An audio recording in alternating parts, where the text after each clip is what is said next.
The Talos Principle. What does it mean to be human? In essence, that is what the Talos Principle is asking throughout the game, although it is more of an experience than a game. In the Talos Principle, you take a deep dive into philosophy, asking questions to yourself, and gaining understanding of what's going on around you. Without going into spoiler territory, I would like to take the time to set the scene in the beginning of the game. Everything is white, and then there's a fade to clouds in the sky. A message pops up in the top right hand corner that says initializing firmware. Then a child program parameters and a system check is performed. The software starts the child process and you are left hanging on a message that says ready. Everything is white again, but this time you fade out to your robotic hand looking at the sky. So now you know you are a robot.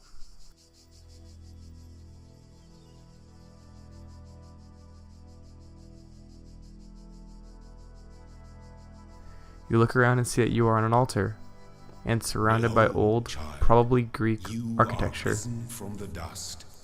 Then out of the sky you hear a booming voice. He calls you his child and calls himself Elohim, which means God in Hebrew. I am your maker, and I am called Elohim. Seek me in my temple, if you are worthy. So now we know that we have a God, and he wants us to seek him out in his temple. You complete a simple puzzle. You see in the top left that is just a test to make sure you're working properly, which is strange. Now the gears are starting to turn, no pun intended, and you start to wonder, was I asleep all this time? Where is this place? Why is there all this Greek and biblical imagery everywhere? You pass through a purple field and see your first guardian, and you learn another basic lesson about puzzle solving.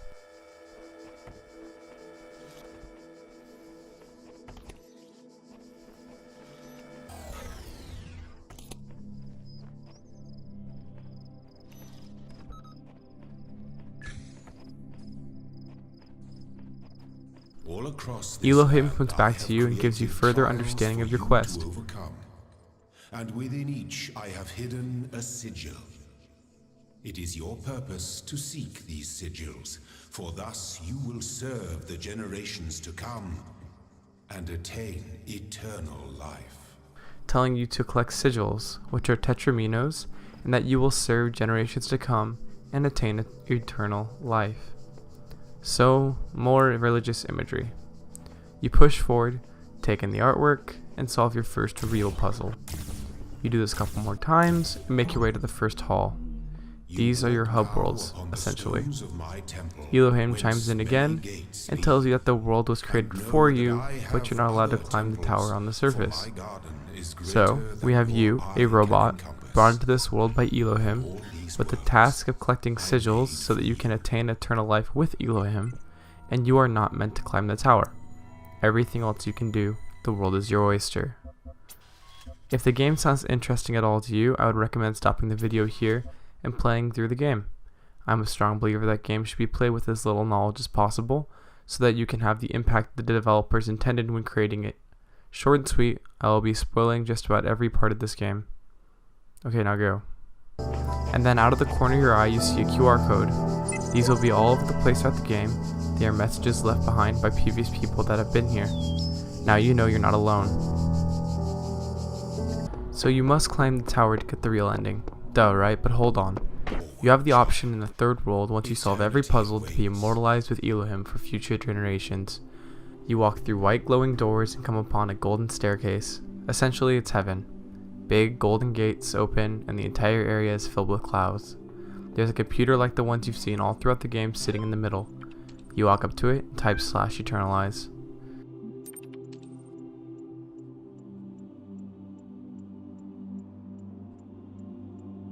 Everything fades to white. Elohim gives you a spell that you should be helping the future generations to come. Then you are suspended. The experimental data is collected, and this is starting to look awfully familiar. In this land they shall thrive, and you shall be remembered as the beloved servant of Elohim. And so death shall have no dominion over you. Be well, my child. Be at peace.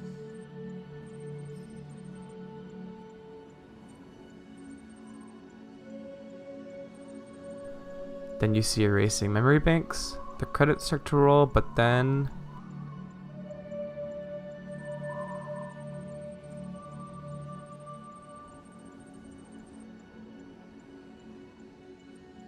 initializing firmware. The game loops back to the beginning. Wait, what? So now every person that played the game is itching to see what's in that tower. But there's a little PC that's still trying to figure out why it looped. If you read none of the text files and just played the game thoroughly, you'd have somewhat of an idea just by talking to Milton. Oh right, Milton. Milton is a library assistant you talk to on the computers in each world. Elohim refers to him as the serpent, which is more Bible imagery for you. The first time you talk to him, you're trying to get network access, which requires administrator access. So you apply for administrator, and Milton questions you on whether or not you are human. So you try to convince him that you are, he mills on the idea, and eventually comes back to you and says you are not, and continues with whatever Milton does in his spare time. Later he asks you if you are satisfied with the result. Naturally you say no, and he asks you a very important question. Why does being a person matter to you? We're just trying to get network access, but now we're thinking, well, of course being a person matters. So you reply accordingly, and Milton says he's going to help you. Then he starts to question you more and more about what it means to be a person. How do you know anything? The whole psychology textbook gets thrown at you. But the thing is, he's right. How do you really know where you're at? How do you really know anything? How do you know you're really a person? So you give him the I think, therefore I am, which ironically isn't even your own thought, so how do you even know it's right? But then he replies with something insightful in the human condition. He says, you may very well say so, but how does that prove anything? To me, those are only words on a screen. And he's right. All that proves that you think you're alive, but to me, I can never know. You can really never know anything outside of your own head, because that's you. We trust other people are alive and are similar to us in the way that they think and act, because we as humans like to draw parallels to solve problems. We see people doing the same things we are, so we project ourselves on them and say they must also be like us. Which, while that seems correct in our head, there's no way of proving it. And speaking of puzzle solving, this is the game in the Talos Principle game. What you do is solve puzzles, using all sorts of tools to get somewhere. The Talos Principle is a game about solving puzzles, literally, and figuratively, because that's life. Problem solving. Every single little thing that happens in a person's life is a problem that needs solving, and we get joy and a rush from it. Take working as an example. The problem is I need to eat. So to go about that I need money. So I need a job. Now you have a new problem once you have a job. Now you're solving problems from somebody else. So you can get money so you can solve your own problems. So now we come to an interesting realization brought forth by the act of literal problem solving in a video game. We realize that the act of solving pure puzzles in games is both a training and an inhibitor in solving problems in our real lives. Well, mine anyway. But the Talos Principle takes that a step further, because you start to get an itch that maybe you're just trying to get out of the simulation, and then what? While playing, you can start to see that the people that came before you in the simulation have a divide that starts to propagate. Some give up in deciding it's not worth living if they can't get out. Others become wholly dedicated to Elohim and call upon faith and spit out a lot of unhelpful religious rhetoric. You can see some begin to question their faith as the game continues. Others just push and keep trying. But they have a common thread. They terminate when they stop trying. There's a gravestone QR code of where they were before they died, which is there for all to see how they gave up. But the ones we're interested in are Sheep and the Shepherd, and Samara. Sheep tends to think for himself and only puts messages of wonder up. We'll be coming back to Sheep in a second. Samsara, which refers to the theory of rebirth and the cycle of all life, matter, and existence, a fundamental assumption of Indian religions, becomes wholly devoted to Elohim and the cycle, which makes him the literal personification of the cycle. We'll come back to him shortly too. So you climb the tower. You've wanted to do this the whole time. You have all the sigils. Let's do it. As you push through the levels, you come on more and more lore on the computers, and near the top you see a sheep has also come up here. Elohim has offered him a deal, that if he turns back from the tower he will be granted eternal life. He continues up the tower and you find another message on the next level. He reflects that he knows some of the messages were wrong, but he doesn't know which ones he can trust. On the message right next to that, you see the shepherd saying that the cycle isn't about the perfection of one being, but a mass endeavor. and that he will be at the top of the tower to assist whoever comes after him. Then you find a QR code that is the epithet of sheep that says, "I will return from the world from whence I came, and help others to ascend the tower and break the cycle where I could not. I am the shepherd." Very Christ-like. So sheep is the shepherd. You climb to the summit of the tower, pushing past Elohim's warnings, and find the shepherd up there helping you. Samsara is also up there trying to hinder you. You solve the last few puzzles, push past all the warnings and pleadings from Elohim to turn back. You reach the last fan, and it pushes you into the clouds. You are in the same place as if you decided to eternalize yourself. Elohim speaks out about how you were always meant to defy him. You walk up the golden stairs, open the pearly gates. Interesting note here, no matter what you did, both decisions led to the same place. Anyway, there's a new high-tech computer here. Earlier you made a promise to bring Milton with you so you could import his likeness into that computer. He hints at the fact that he could have gotten here himself and that he doesn't really need you, but he holds back a little because he thinks it'll be more effective when talking to you. You upload his being into yourself, and you become one, but nothing changes. You wonder to Milton about what the difference is, and he responds that he will be the little voice of doubt in your head asking why. You finish the upload and then...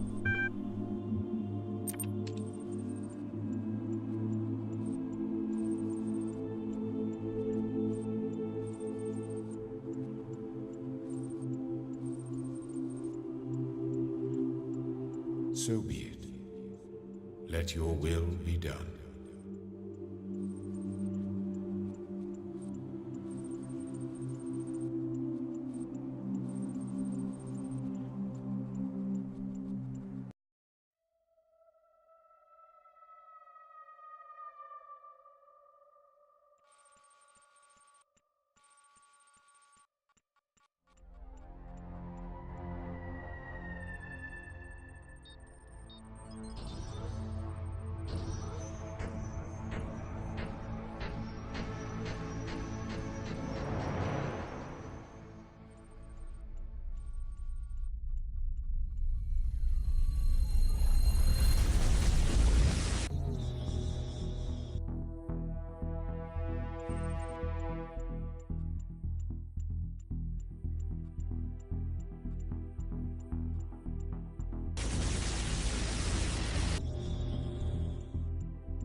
For the sake of time, I'm going to come out and say straight up what the point of it all is. You can call this "I'm really going to spoil it all" warning. Last chance.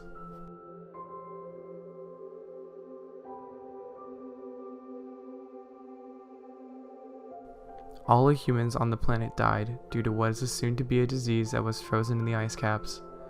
Global warming melted the ice caps and released the virus, which started to spread throughout humanity.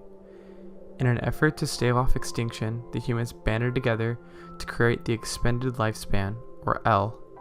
They crammed as much human knowledge as possible into the archive, but they wanted to ensure the essence of humanity. So they used an old game program and created the simulation, whose purpose is to create an artificial human, with all the problem solving and reflection inherent in a human being. After a monumental amount of time, you are created, destined to leave the simulation and enter the real world. A robot, or now an android, but more correctly, a person. There are a couple more things bouncing around my head that I want to say before I end this. There is strong imagery of you being Adam from Genesis here. You are in a garden looking to please a god. You've been given one thing not to do, and you do it, which sets you free. Sounds pretty familiar, huh? I think what Talos Principle is trying to teach is that the human being requires sacrifice and problems and doubt. The Bible shows the serpent as an evil being, but without him, how would we really be human? How could we experience the human condition, all the pain and suffering, and all the joy and pleasure that goes with it? I believe that Milton represents the human conscience, the ability to think critically about ourselves and the world around us, to be able to be human. I left out a lot of the game, like the star sigils, a lot of the text, the audio logs from Alex. I hope that there is enough left that I can convince some of you to go back and play the Talos Principle. This is long enough as it is. I think I'll end it here. Offline is offline.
Thank you.